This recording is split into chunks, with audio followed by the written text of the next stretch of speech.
governo está avaliando se aqui se nós vai terminar agora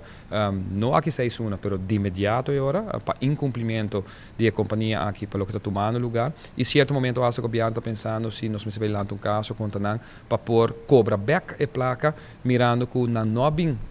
suministrar ou duna lo que não mesa oferecer para qual não ganha no destaque público do passado no 2016 o processo completo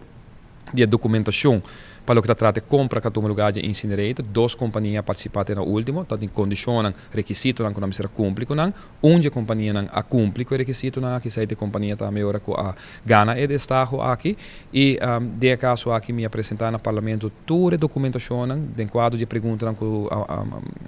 honorável membro do parlamento, o senhor Howell, aponta, mas põe todo o documento disponível para nós tomar nota que recentemente tem houve pergunta, ou em todo caso está houve questionamento do processo e ao do parlamento nós abre book, nós abre tudo files, põe o documento disponível para de forma que tudo está realizado que nós traz de forma transparente e a trobe na ventaja de comunidade, que no final do dia, o que nós está fazendo aqui na uma transformação de noite para dia para o que trata processamento de sushi e naturalmente tecnologia moderna para o futuro. Hopefully aqui 2 lunas nós portanto mais leu passar 15 pessoas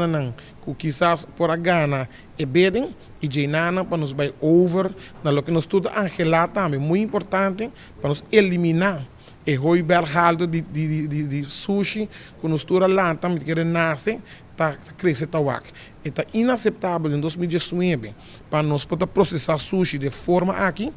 nós tudo está de opinião que nós meses que nós processar sushi de uma maneira mais